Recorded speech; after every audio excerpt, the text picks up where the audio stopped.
have stories. Every single one of us. From the highest of the high to the lowest of the low, we all have stories. Exploring the world for the greatest stories of all time. Hello and welcome. You're listening to the Aron O'Dowd Show. The Aron O'Dowd Show. Our soul is the screen upon which we project our dreams. What's your story?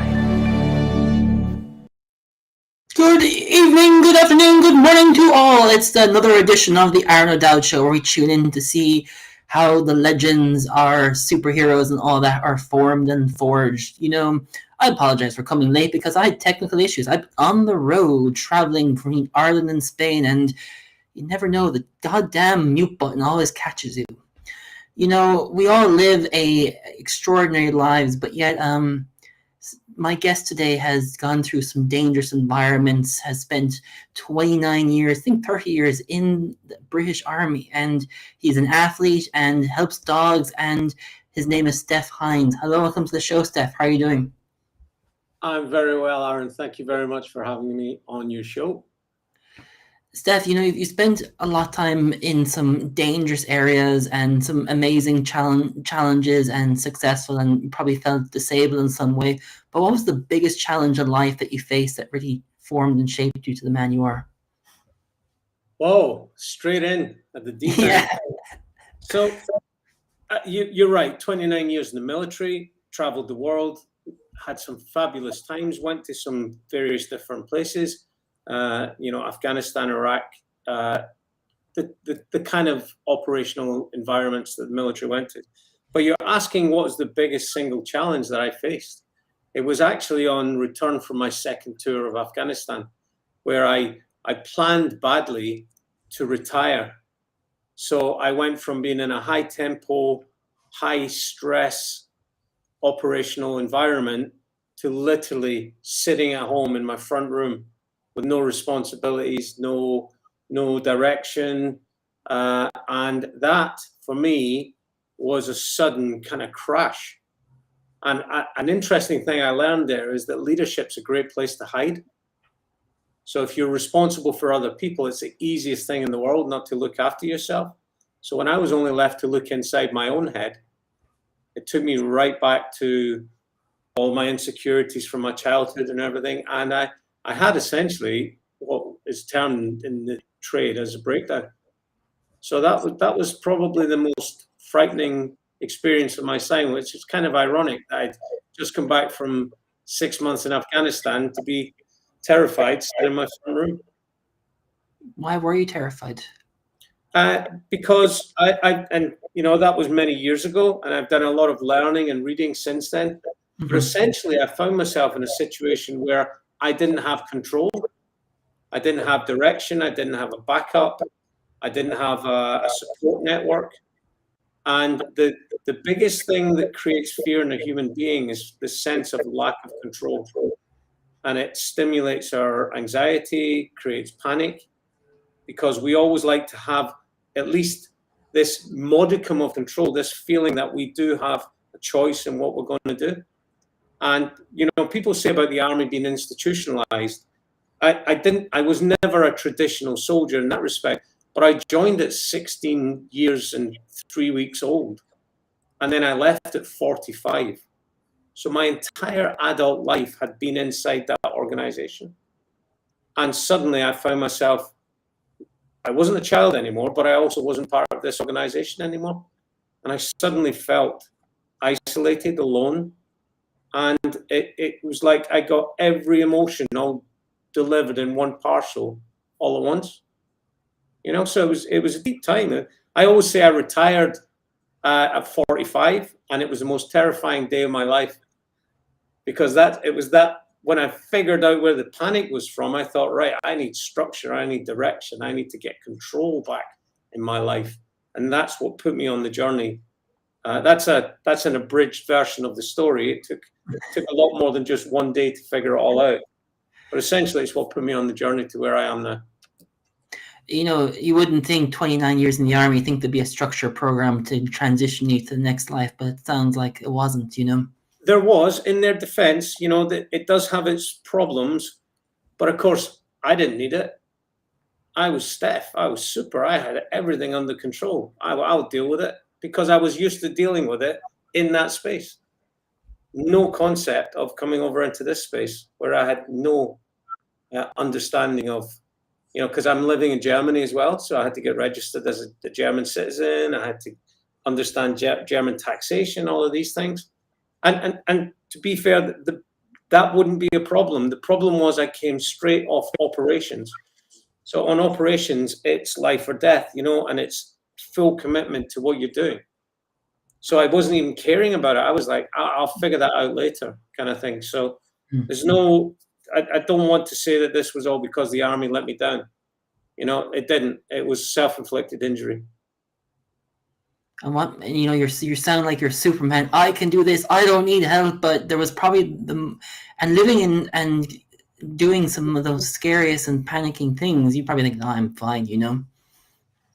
Well, it's very funny that you say that, because one man's fear is another man's passion and hobby, and it stimulated this idea, this interest I have on psychology.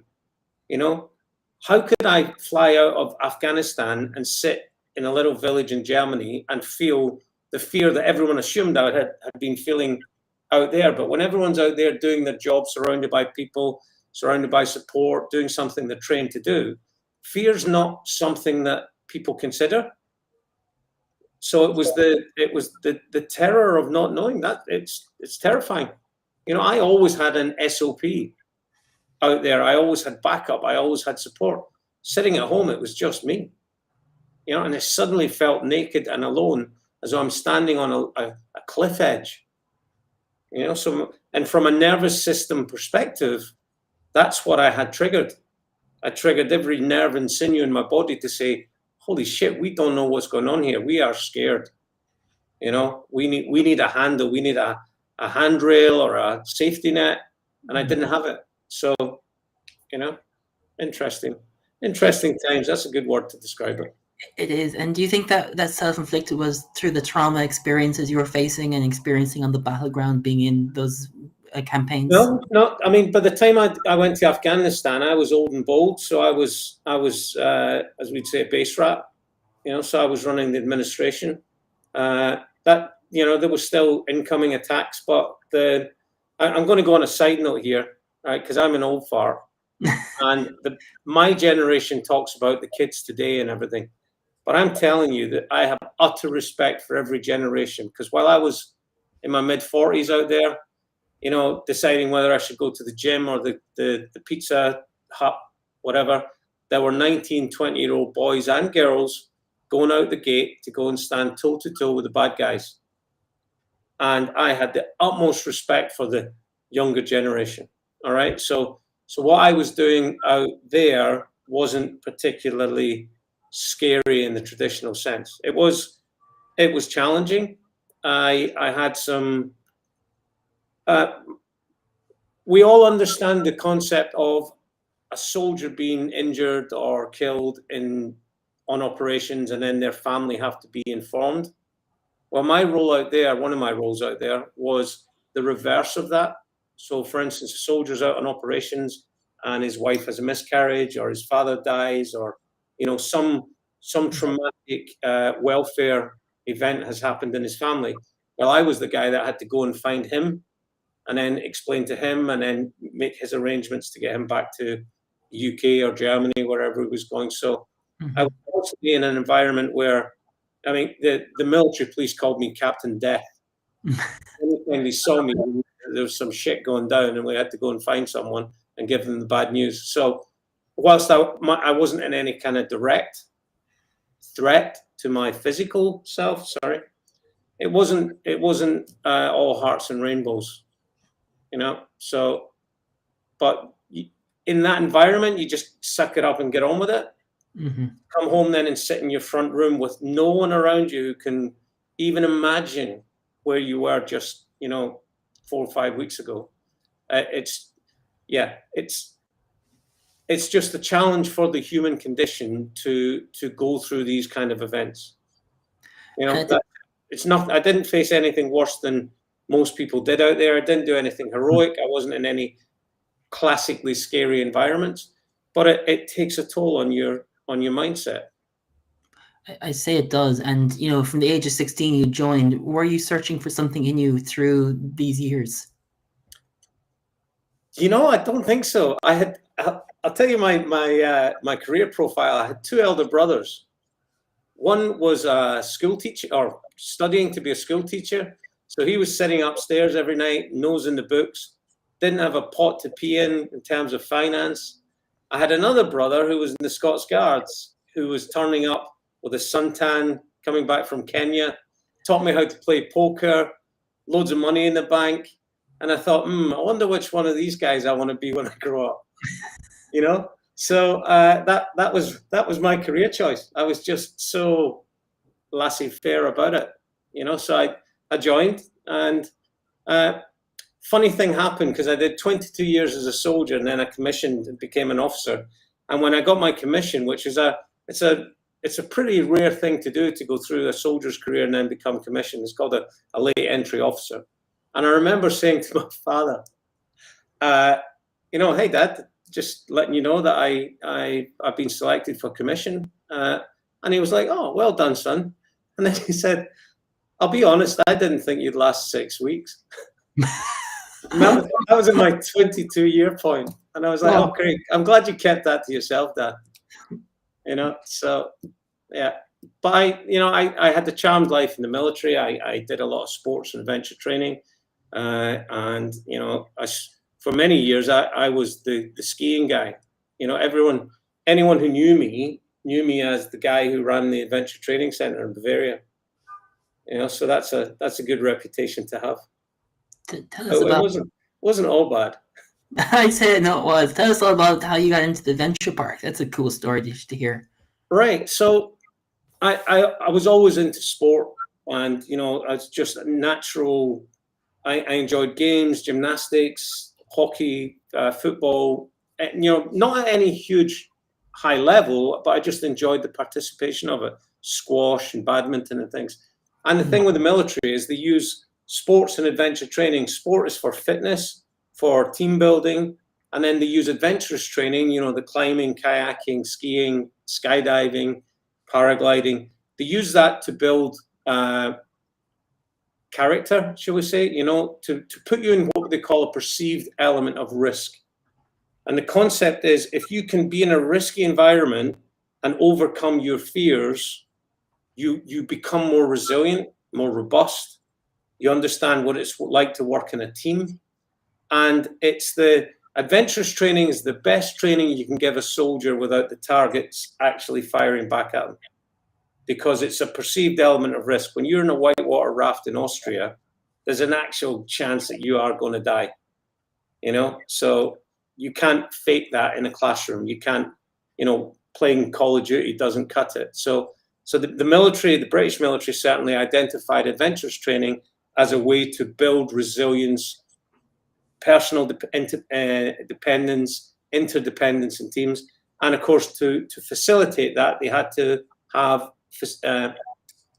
facilities and camps to do that, and they had to staff them. And once you got into that world and you got better and you did more badges and more qualifications, then you became part of that infrastructure organization. So I spent a third of my career, and of those 30 years, I spent 10 of them basically in the mountains. So, again, tough job, but someone had to do it, as we say. Were you ever scared that you might die on the battlefield or anyway? Not in the battlefield, in a few bars. But no, my first operational tour was in 1990. So what we call the Gulf War. And yeah, I was a young guy, and that was against everything that we thought. Ask any soldier who went to the Gulf. We'd always trained when we were in Germany that if the Russians come at us, it will require 3 of them for every one of us, because we're going to be in defensive positions. We're going to be prepared. So we have a massive advantage in defense. So we all went, that sounds like a great plan. That kept us happy in Germany for a long time. Then suddenly we find ourselves in the desert, right, no one acclimatized, no one trained up on desert SOPs, and now we're attacking the third largest army in the world, who are known to be, Islamic fundamentalists, religious, fanatical. They've been dug in for 3 months. They're using chemical weapons and everything. So we were a little bit like, hang on a minute, this is everything against all the training that we've done. So when we turned up for that, most people kind of resigned themselves to thinking this is going to be a real shit show, and there's a lot of us not coming back. So thankfully for our sake, sadly not so for the Iraqis, we went there with overwhelming firepower, and we smashed through the place in a matter of days. But that was the first time I was probably 22, something like that, and I had to write a will. And an interesting one is having to write a letter to your mum that will be delivered to her in the event of your death. So you go through these kind of things that kids in their 20s tend not to go through, and that's not because we were special, because kids in their 20s now would have to do the same thing. But that was the first kind of, we're not in Kansas now, Toto. This shit can get real, But other than that, but when you're surrounded by people who are doing the same thing in much, much, much worse at more exposed places, it becomes normal, So, I'll give you a general view of the military and the word hero, right? We don't use it. None of us are heroes. We all signed up to do what we're doing. We know people who have done heroic acts, and there are people who excel in the role that they're in, and we admire them, but we don't outwardly applaud them and call them heroes and everything like that. They do heroic things, but we know who those people are, and the thing is, someone who's done something heroic, it could be some Parasas commando, 110 kilo muscle bound, tattooed, covered individual who's done something, or it could be a 65 kilo medic who's done the exact same thing, run across a field of fire to administer first aid to a dying colleague. You see what I mean? So it's the heroic act that people do. And the great thing with training is we'll always say, why did you do that? Well, I only did it because I knew that they would have done it for me. You see what I mean? So there's no one running about in the army, or if there are, thinking that they're heroes and they're all super special, then they tend not to last too long. You're kind of gung-ho type people. So hero is not a word you'll use in the army or in the military, but heroic acts are commonplace. Is that a bit of a distinction? That makes complete sense, and that's a good distinction. It must have been tough writing to your mom, saying that you may not come back. It was, actually. And again, when you're in the machine and you're just doing it, you tend to just get on with it, suck it up, jog on, as we say. But I do remember when I came home and I was sat in the sofa. I'd been a vehicle commander. Even though I was quite young, I was in charge of the vehicle I was on. So I had a lot of responsibility, but again, it was inherent responsibility that everyone else was doing around us. So we just got on with it. But I remember after all the fanfares and parades and everything were done, just sitting at home on my sofa with my mum. And suddenly the pressure just lifted and I got to be wee Steph again with his mum. And I just started sobbing. And mum's like, what's up? And I was like, I don't know. But it was just like, I now understand it with my studies and, working as a coach, is that what's happened is my nervous system had stored up emotional energy. And once it was deemed safe to release it, or in the environment I was in, then it just released, So that was my first experience of that kind of thing. That must have been hard to digest, because I presume every time you came back, you had to decompress from what you saw and what you experienced, right? Yeah. It's interesting how, because I was in 29 years, I was able to see the process evolve. So by the time we were doing Iraq and Afghanistan, the decompression process was fairly mature and organized, and we'd stop off in Cyprus and you'd have 24 hours there where you were supposed to have like a couple of cans of beer and howl at the moon and sort out any problems, and they put on entertainment, and they allowed a space, a kind of controlled environment where the the outburst of emotions could be released. Whereas literally, when I come back from the first Gulf War, we landed in Hanover Airport and we got bussed back to the camp, and literally we're still in our combat uniforms from the desert, and suddenly I'm in my house, with my wife and kids, or my daughter. That caused a lot of issues. So we learned the value of that decompression phase, and they're much more joined up about it now. We assume that leadership is taught in the army, but was that a skill you had to learn very quickly? Do you know, one of the things that I reflect favorably on the most from the army is their approach to leadership, because from day one you're exposed to it. Very early on, you're exposed in terms of you're getting to see leadership be delivered. You get to see the worst, you get to see the best, but you see it from the very outset. But very quickly, they will put you in situations where you have an element of responsibility. And it's ingrained at every level. Every single rank that you go up in the army, there's various different educational trainings. There's military skills trainings, but there's an element of leadership at whatever level. So you could be the commanding officer of a regiment and you're selected for full colonel. You will go to Sandhurst and you will take part in training to take you to the next level, to prepare you for staff level work. So at every stage it is wired in to train leadership. So again, it becomes second nature to you. And it's one of the things that since I've been out, I've been working with CEOs, working with corporate clients, getting into industry. And personal opinion here, when the budgeteers started to getting in amongst industry and businesses, they started stripping out training wings, started stripping out personal development work, off sites and everything like that. And now they find themselves that there's a massive lack of capable leadership, because the classic argument, is it nurture or is it nature? It's both. Some people are attuned to it, but everyone can be a leader in their specialism and be given tips to make them better at it.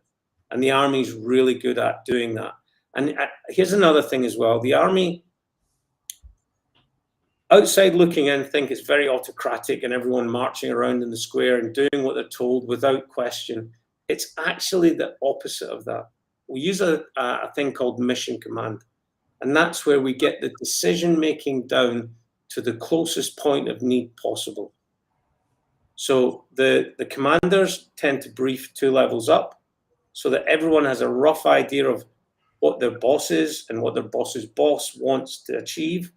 But ultimately, when it comes to section corporal on the ground, he's got a rough idea of what it is he's doing. He's got a plan.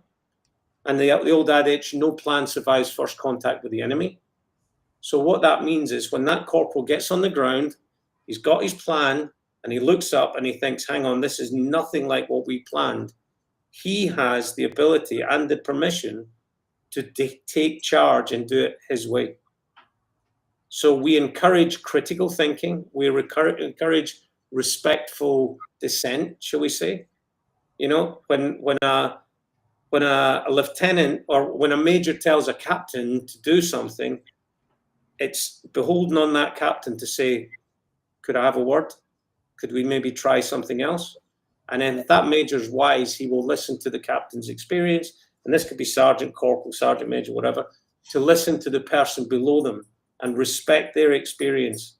And without losing any element of control, it's just a wise leader will take into account the experiences and opinions of their team. So the army is very, I don't want to say it's democratic, it's not democratic, but the mission command model is the most effective leadership model that I have seen. And a lot of servant leadership in the military as well. The best leaders are servant leaders.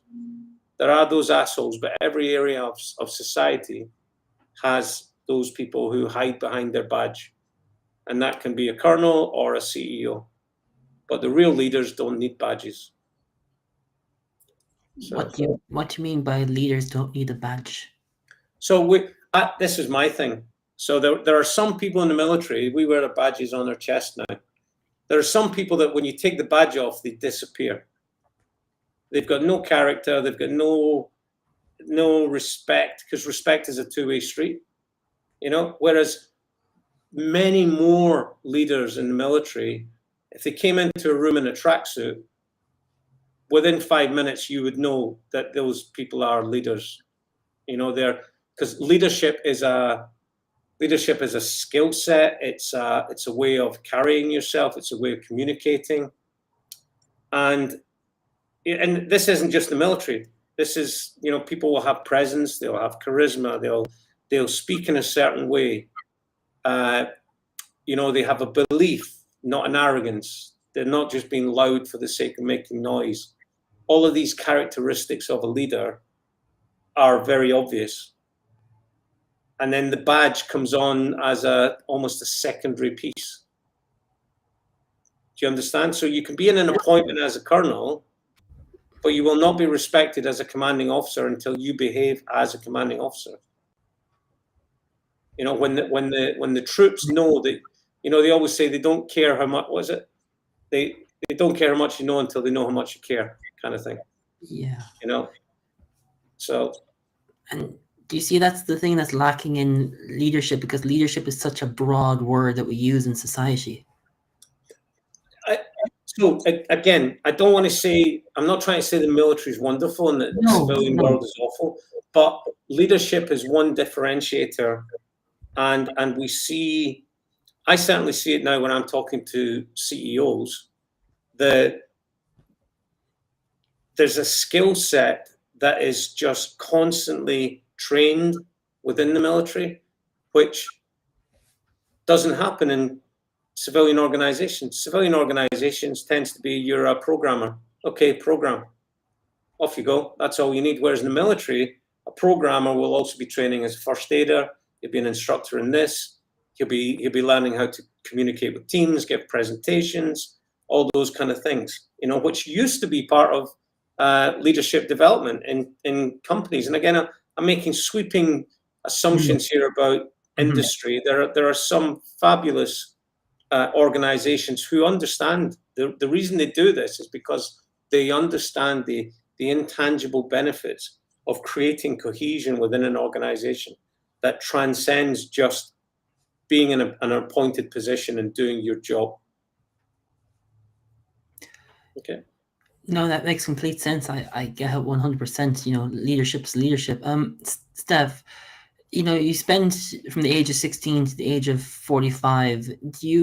I'm not going to use the word regret, but do you wish you'd done a different career choice in any way?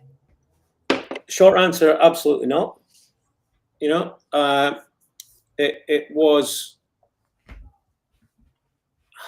there were many more high points than low points. And if I'm honest, the low points tended to be self-inflicted.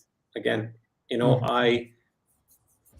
if I reflect on my military career, I wasn't always the best soldier. I wasn't taking it seriously. And again, on reflection, the fact that I was in the adventure training world allowed me not to have to grow up.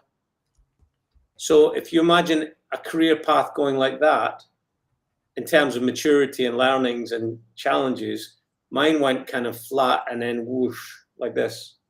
So I did 2 Afghan tours in my last 3 years, having spent 10 years essentially as a civilian ski instructor.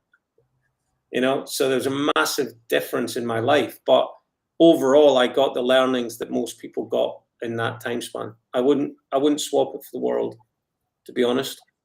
You know, I wish, I don't allow myself to regret anything. I take learnings from the past, I analyze them, I take the bits that I want, and then I put the rest to bed. I don't suffer regret. I know, and totally agree. What do you love about skiing? What do I love about skiing? Yeah. Looks good and chicks dig it. That came to my mind because that was one of the lines that we used as instructors. And the thing about a ski instructor archetype, right? The thing that we did in our ski school is we were not those people. we never ever allowed that genuine belief and behavior to come into the school. All of our people were teachers first, and they cared about their students. But we obviously had our own time, downtime. We had all the patter and all the banter and all that. And, we used to, if you, when you're an entertainer as well, when you're on the mountain, you've got to keep people, happy and stimulated and all that. So you play the part, and that was one of the lines. What do you like about this? Oh, it looks good and chicks dig it. It's yeah. You just took me back like 25 years there, just to that moment. But what did I enjoy about it? Living in the mountains, the fitness of it, the lifestyle. The thing I loved was being able to teach people who'd never ever been in the mountains before. Would turn up on day one with no skill set, no awareness whatsoever, and after a week they'd be parallel turning down hills. They've got tales of daring do and crazy wild jumps they were doing and all that kind of thing. And in a place where the operational tempo was tough and we were asking a lot of our troops, we were that part where we could say, the work hard, play hard part. We were facilitating the play hard part. And being in that role was a joy for us personally, but also to see the joy that we were creating for the troops and their families was a tremendous satisfaction. Great, tremendous satisfaction. For sure. And being in the mountains, was that a form of meditation for you? Oh, absolutely, yes. I was just doing a meditation yesterday, and there's one place in Stubaital in Austria. One little can't even describe it. It's just an area of the mountain where I have found myself there at times where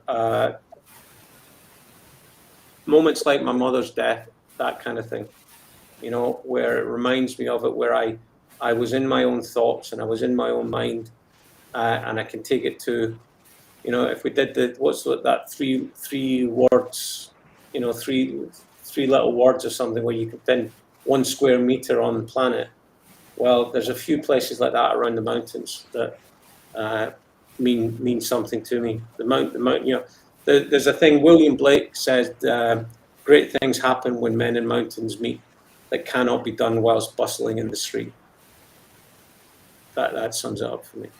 There's so much depth to that line, Sorry? I said there's so much depth to that sentence alone, Well, it's where I face so many of my own demons and fears. It's where I had my best times. It's where I met my wife, so it has many, many poignant, pivotal moments in my life. The words purpose, vision, and mission, what does that mean for you as a soul who rocks the world and has done some legendary things throughout his time? Right, now we're getting into the space where I operate now, because I had an entire life and career as a person where I was just functioning, behaving in the way that they wanted me to behave. I learned the rules. I was quite good at it. I succeeded. And suddenly, just through the design process of getting to 45, I retired. So I was kind of forced into what is colloquially known as a midlife crisis. And I went through it, short, sharp shock, built my way, at this time, and as a soldier, I was a drinker.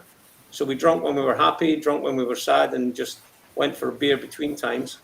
I was using alcohol to mask my own imposter syndrome, my own unresolved. Not that I had a terrible childhood, but I had some stuff that had to be put to bed. And I found that I was using alcohol as a kind of medication. And so that triggered me and put me into my, didn't help my breakdown further. So I stopped drinking and I started learning and trying to make sense of what I'd been through. And it turns out I'd been through essentially a midlife crisis. And then I started to read into Carl Jung as one example, and he talks about life begins at 40, and up until that point in our life, we're just doing research. We're just figuring stuff out. We're learning the rules. We're learning who we are. We're establishing ourselves, our credibility as say, parents, as partners, as professionals. But especially now with the amount of nutrition knowledge and healthcare, we've got a significant amount of health span and lifespan left when we achieve what was a traditional career. When I started, I left school in 83.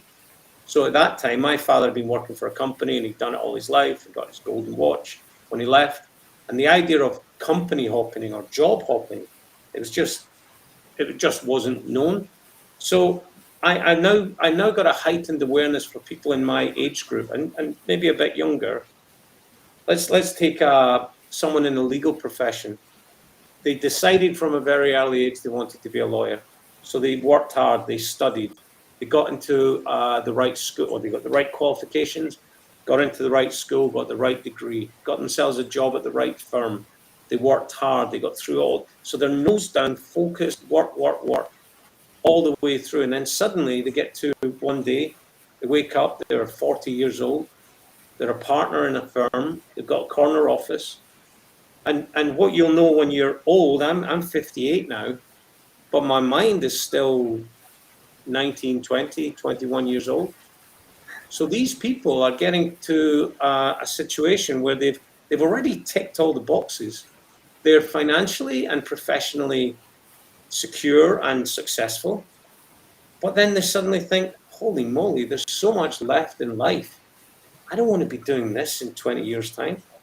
Or they'll see people in the firm at 65 going off and they've sold their soul to the firm and they're just going off into retirement at 65. And the mindset nowadays is, hang on, I want a lot more out of life than just, working for the man, as it were. So, and a lot of people, it's difficult enough me explaining this explicitly, but a lot of people aren't even aware of this. And they just sense it as an increasing feeling of discomfort.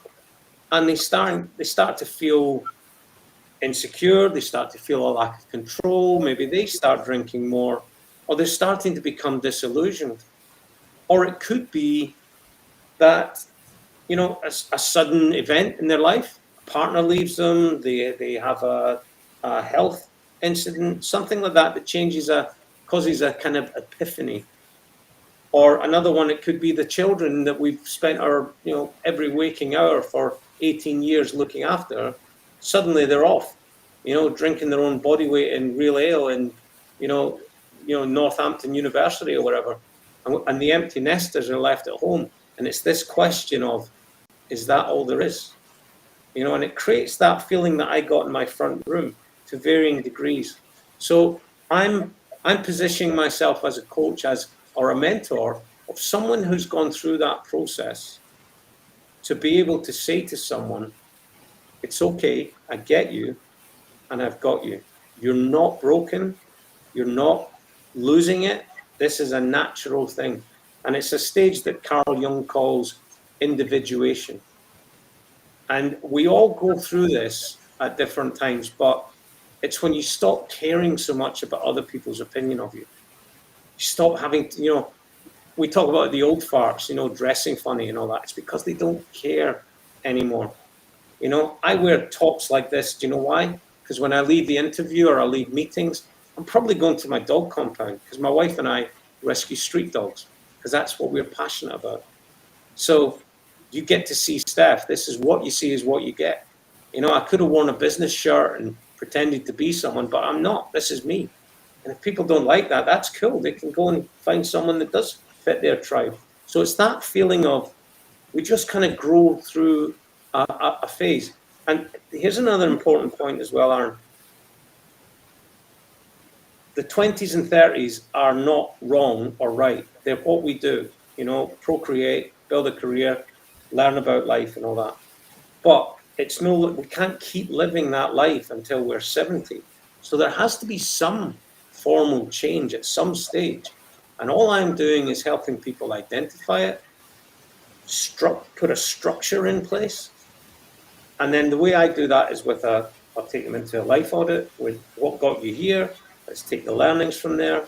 Okay, let's maybe unravel some stuff that needs to be sorted, patterns.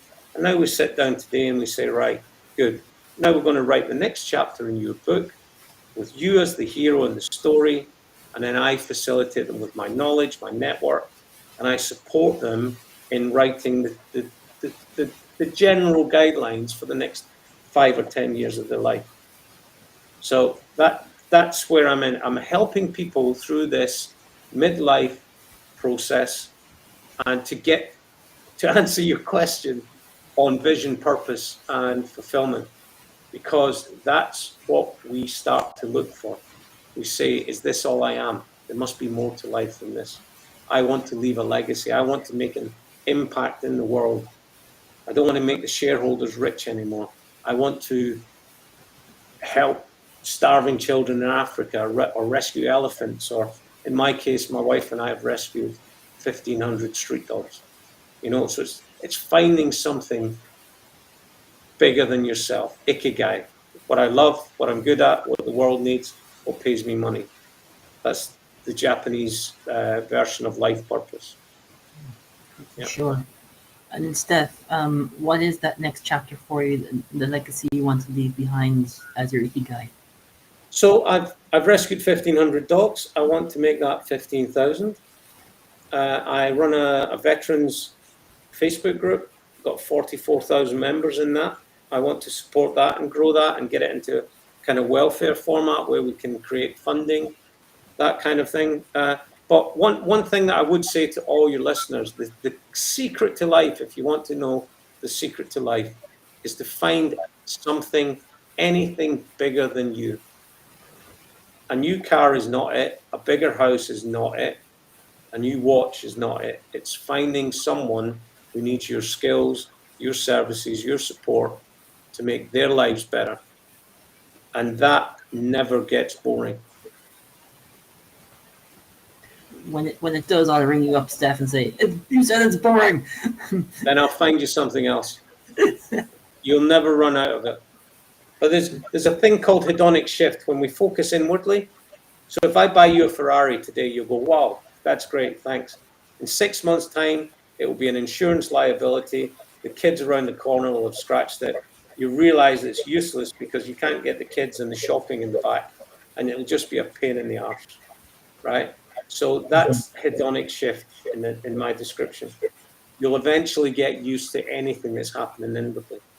But the first dog I rescued is as joyful as the 1,500th dog I rescued. It doesn't get boring. And that's the fundamental difference. That's what you learn after 40. It sounds like from rescuing men who are left in the battlefield, now you're rescuing dogs who are still stuck in the streets as they were in the battlefield. But can I say one thing?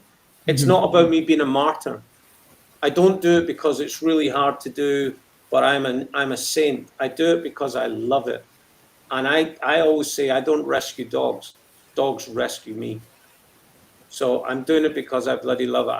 I've got selfish reasons for why I do what I do, because I know it's the best thing I could possibly do. And I want to do it until I can't do it no more. As we wrap up, Steph, as a mentor, what advice would you like to leave the audience with that can blow their mind and pants away? And it's just that idea of keep looking at where you are. Make sure that you are living a fulfilled life. If you feel like you're not, we never ever want to change today. But a lot of people feel stress and overwhelmed when this is happening, when they're losing control of things, right?